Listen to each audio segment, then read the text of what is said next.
வணக்கம் நேயர்களே. வழக்கமாக ஆடியோ ரிலீஸ் தான் இன்றைக்கி நம்ம வீடியோ ரிலீஸ். உன்னை வெட்டிடுவேன், உன்னை கொலை பண்ணிடுவேன், காலை வெட்டிடுவேன் அப்படின்னு நாகை மாவட்ட செயலாளர் மிரட்டியிருக்காரு. இதுக்கு பின்னாடி என்ன நடந்துச்சு அப்படின்னு பெருசாக மெயின் ஸ்ட்ரீம் யாருமே எதுவுமே சொல்லலை. அதை நான் உங்களுக்கு இன்றைக்கி சொல்ல போகிறேன். அதுக்கு முன்னாடி அந்த மிரட்டல் வீடியோவை ப்ரோமோ மட்டும் பார்த்துட்டு வாங்க. சண்டை போட்டோம் சித்திரங்கள்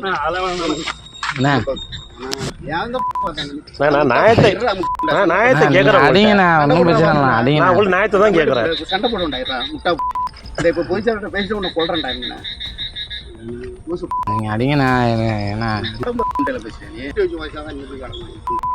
அவரோட திமிரு சரியா இந்த முட்டை இன்னைக்கு வந்து இங்க நிக்கிறானே இந்த அழைச்சு நிக்கிற முட்டா சொல்லியா இந்த கொஞ்சம் சொல்லி அழைச்சு நிக்கிறவன் சண்டை போட்டு பாப்பான் இருறா பதில் சொல்ல முடியாது. அதுக்கு முட்டா பதில் சொல்றேன்டா ஏமல்ல அந்த கேஸ் கஞ்சா கேஸ் கஞ்சா கேஸுக்குள்ள சொல்ல முடியாது.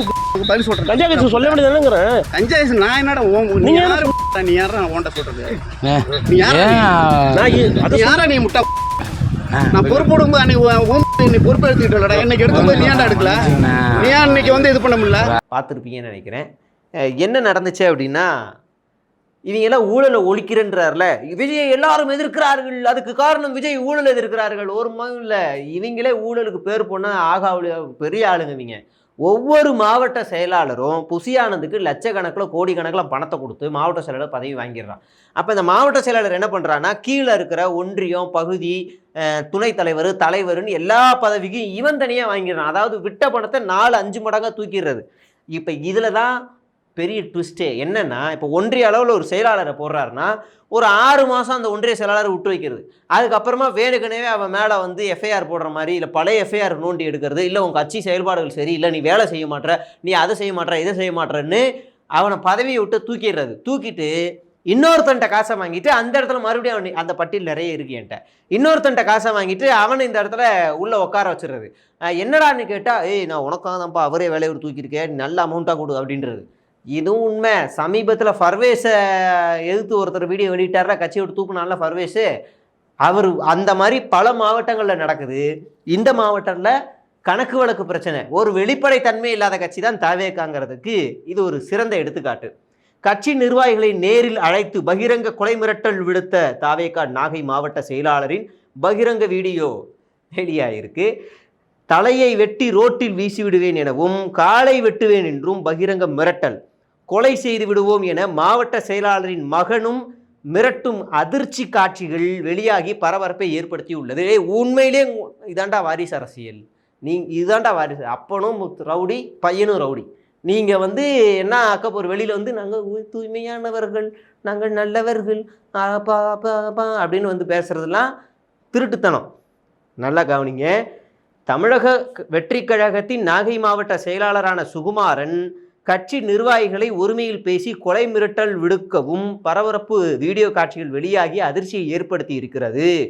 நாகைப்பட்டினத்தில் பிரச்சாரத்தில் ஈடுபடுவதற்காக தமிழக வெற்றி கழகத்தின் தலைவர் விஜய் வருகை தந்திருந்தார். எப்போ? சுற்றுப்பயணம், கரூருக்கு முன்னாடி, திருச்சிக்கு அடுத்த சுற்றுப்பயணம்னு நினைக்கிறேன், அப்போ போயிருந்தார். அப்போ நிகழ்ச்சி ஏற்பாட்டிற்கான செலவு கணக்குகளை மாவட்ட செயலாளர் சுகுமாரன் ஒன்றிய அளவிலான நிர்வாகிகளிடம் காட்டவில்லை என்று கூறப்படுகிறது. மேலும் திருமருகல் ஒன்றிய கட்சி நிர்வாகிகளுக்கு மாவட்ட செயலாளர் சுகுமாரனுக்கும் இடையே இருந்த கருத்து வேறுபாட்டை பொதுச் செயலாளர் ஆனந்த் சமாதானம் செய்து வைத்ததாகவும் சொல்லப்படுகிறது. அப்படின்னா கணக்கு வழக்கு காட்டலைங்கிற மேட்ரு புசியானந்துக்கு போயிருக்கு. புசியானந்த் ஆகச்சிறந்த ஒரு பொதுச் செயலாளர் இருந்தால் என்னப்பா, அது எப்படிப்பா கணக்கு விளக்கெல்லாம் எப்படிப்பா காட்டாமல் இருக்க முடியும்? கட்சியில் வெளிப்படை இருக்கணும்ப்பா, நம்ம தூய சக்திப்பா, காட்டுப்பான்னு காமிச்சிருக்கணும். ஆனால் அவர் என்ன பண்ணியிருக்காருன்னா, சுகுமாரே கொஞ்சம் அட்ஜஸ்ட் பண்ணிக்கோடா, ஒன்றியம் நீயும் கொஞ்சம் பின்னி போடா, தளபதி மூஞ்சிக்காக போடா அப்படின்னு ஏமாற்றி அந்த சமாதானத்தை முடிச்சிட்டாரு. அதுக்கப்புறமா இதனிடையே கட்சி நிர்வாகிகள் சிலர் தமிழக வெற்றி கழகத்தின் நாகை மாவட்ட செயலாளர் சுகுமாரை நேரில் சந்திக்க நாகைப்பட்டினம் சென்றுள்ளனர். அப்போது தன் கட்சி நிர்வாகிகளை மாவட்ட செயலாளர் சுகுமாரன் மற்றும் அவரது மகன் ரெனால்டோ, பேரை பாருங்க, ரெனால்டோ உள்ளிட்டோர் வெளிப்படையாகவே அந்த இடத்த தான் மிரட்டவும் ஆரம்பிக்கிறாங்க. அந்த வீடியோ காட்சிகளை இப்போ முழுமையாக பார்த்துட்டு வாங்க. சண்டை போட்டோம் சித்திரங்கள்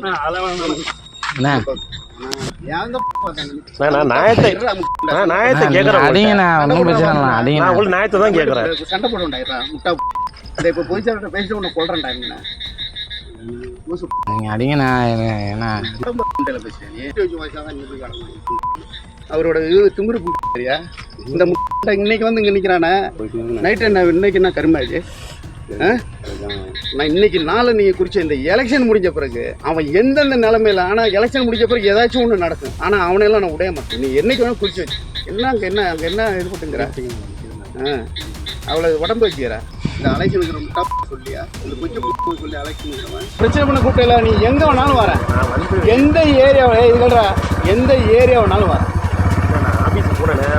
எந்த ஏரியா வேணாலும் எங்கே வர ஒழுங்கா மரியாதை இருந்துட்டு இதோட காவல் பண்ணிட்டு சண்டை போட்டு பாப்பான் இருடா பதில் சொல்ல வேண்டியதானே அதுக்கு இருடா முட்டா நான் பதில் சொல்றேன் எம்எல்ஏ அந்த கேஸ் கஞ்சா கேஸ் கஞ்சா கேஸுக்குள்ள சொல்ல வேண்டியதானே பதில் சொல்றேன் கஞ்சா கேஸ் சொல்ல வேண்டியதானேங்கிறேன் கஞ்சா கேஸ் நான் என்னடா நீ யாரு நீ யாரா ஓண்ட சொல்றது நீ யாரா நீ முட்டா நான் பொறுப்போடும் போது நீ பொறுப்பு எடுத்துக்கிட்டோம்லடா என்னைக்கு எடுக்கும்போது நீ ஏன்டா எடுக்கல நீ ஏன் இன்னைக்கு வந்து இது பண்ண முடியல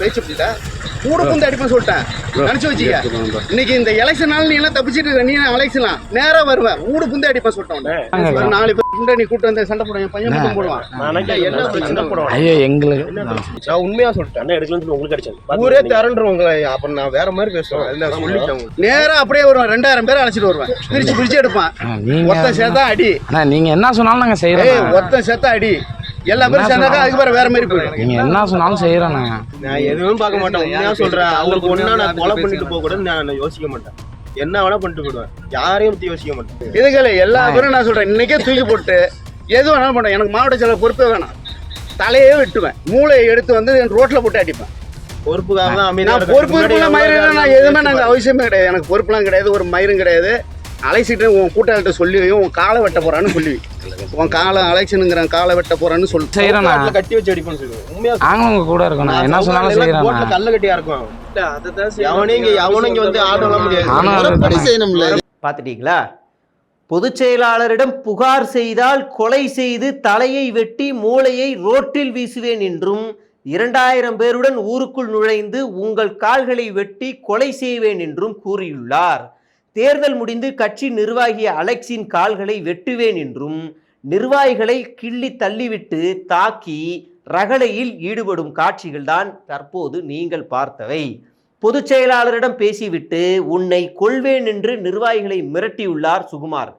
தேர்தல் முடிந்து நிர்வாகி அலெக்ஸ் என்பவரின் தலையை வெட்டி மூளையை ரோட்டில் வீசுவேன். எவ்வளவு ஒரு குரூர புத்தி! இவங்கெல்லாம் சட்ட ஒழுங்கை பற்றி பேசுகிறான். அந்த வீடியோவில் அவன் பேசுகிறான் தலையை வெட்டி மூளையை ரோட்டில் வீசுவான். எவ்வளவு மோசமான இந்த பொறுக்கிய இந்த நிமிஷம் வரைக்கும் கட்சியிலேருந்து நீக்கலை.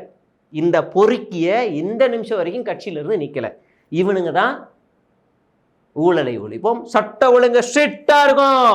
எப்படி இருக்கும்? சட்ட ஒழுங்கு ஸ்ட்ரிக்டாக இருக்கும். முதல்ல அவங்க கட்சியை ஸ்ட்ரிக்டாக நோட்டு அப்புறமா வந்து எங்களை வந்து பேசலாம் அப்படின்னு நம்ம ஒவ்வொருத்தரும் கேட்கணும். தந்தைக்கு ஒன்று என்றால் சும்மா இருக்க மாட்டேன் எனவும் அனைவரையும் கொலை செய்து கல்லை கட்டி கடலில் இறக்கி விடுவேன் என்றும் மிரட்டி வீடியோ காட்சிகள் அதாவது அப்பாவுக்கு ஏதாவது ஒன்றுன்னா பையன் சும்மா இருக்க மாட்டாரான், கல்லை கட்டி கடலில் இறக்கிடுவாராம். சட்ட ஒழுங்கு ஸ்ட்ரிக்டாக இருக்கும். இப்போ வரைக்கும் இவரை கட்சியில் இருந்தெல்லாம் யாரும் நீக்கலை. நான் வேணால் உங்களுக்கு ப்ரூஃபோடு காட்டுறேன். நீங்கள் இப்போ பேசிக்கிட்டு இருக்க இந்த நேரம் சரியாக 12 மணி. அவருடைய விஜயோடைய ட்வீட்டில் போய் பார்ப்போம் என்ன இருக்குன்னு பார்ப்போம். அப்படியே பார்ப்போம். ட்வீட்டில் கடைசியாக அவர் வெளியிட்ட அந்த பட்டியல், தேர்தலுக்கான பட்டியல், அப்புறம் அஞ்சலி அம்மாளுக்கு மாலை போட்டது, அவ்வளோதான். வேறு எதுவும் கிடையாது. அப்படியே நம்ம புஷி ஆனந்த்கிட்ட போனால் கூட புஷி ஆனந்த் என்ன பண்ணியிருக்காருன்னா விஜய் அங்கிள் ஷேர் பண்ணதை அவர் ரீட்வீட் பண்ணியிருப்பார். புரியுதுங்களா? அவ்வளோதான் பண்ணியிருப்பார்.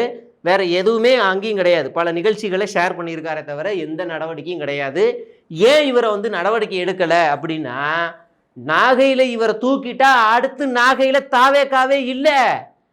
இந்த ஆளுக்கு பயந்து போய் கட்சி தலைமை நடுங்கி போய் உட்காந்துருக்கு. அவ்வளோதான். இவனுங்க திராணி துப்பு மானங்கட்டவனுங்க, இவ்வளோதான். அந்த சுகுமாரை தூக்கிட்டா திரும்ப அங்கே யாருமே தாவேக்கால நின்று வேலையை செய்ய முடியாது. அவ்வளோ ரவுடித்தனம் பொறுக்கித்தனம் அந்த இடத்துல இருக்குது. நீங்கள் அங்கே மட்டும் இல்லை, நாமக்கல்லில் ஒரு ஆள் செந்தில்நாதன் ஒரு பொம்பளை வீட்டுக்குள்ளே போய் பொறுக்கித்தனம் பண்ணார்ல, அவரையும் தூக்காதுக்கு ரீசன் அதுதான். அவர் ஒரு பெரிய சாதி வெறி, பணம் பிடித்தவர், அப்படியான ஒரு ஆள். அவரை தூக்கிட்டா அந்த இடத்துல அவரை மீறி வேறு யாரும் உள்ளே வந்து வேலை செய்ய முடியாது, அவருக்கு பாதுகாப்பு இருக்காது. அதனால் இந்த பொறுக்கிங்களையே இங்கேயே வச்சுக்கலாம். நீங்கள் பர்வேஸை தூக்கிட்டு வேற வைக்க முடியுமா? முடியாது. அப்போ இதுதான் அங்கே நடந்திருக்கு. மாவட்ட செயலாளர் தாவேகா கட்சியை பொறுத்த வரைக்கும் ஒரு பெரிய செல்வாக்கான ஒரு பொறுப்பு. நல்லா சம்பாதிக்கலாம். 6 மாதம் வரைக்கும் ஒருத்தனை வேலையில் உட்கார வைக்கிறது, மேனேஜர் மாதிரி நீங்கள் மேலே உட்காந்துக்கிட்டு ஒரு எம்ப்ளாயி 6 மாதத்துக்கு வந்து இன்டர்ன்ஷிப் மாதிரி வைக்கிறது, அப்புறம் தூக்குறது, அப்புறம் இன்னொருத்தனை வைக்கிறது, அவன்கிட்ட காசு வாங்குறது, அப்புறம் அவனை தூக்குறது. இது பல மாவட்டங்களில் நடந்திருக்கு. இது பொய் அப்படின்னா நீங்கள் தாராளமாக வந்து என்ன வேணாலும் பேசுங்க. நான் பட்டியலோடவே நான் வந்து வெளியிடுவேன். பட்டியலோடவே யார் யார் இவங்களால் பாதிக்கப்பட்டிருக்காங்கன்னு சொல்லி வெளியிடுவேன். இதுதான் நடந்த உண்மையான சம்பவம். இது போல் பல மாவட்டங்களில் பல இடங்களில் நடந்துக்கிட்டே இருக்குது. அடுத்ததாக சிவான்னு ஒரு மாவட்ட செயலாளர், அவர் பண்ணக்கூடிய அட்டூழியங்களையும் நான் அடுத்த வீடியோவில் உங்களுக்கு வெளியிடுறேன். தொடர்ந்து பேசுவோம். நன்றி, வணக்கம்.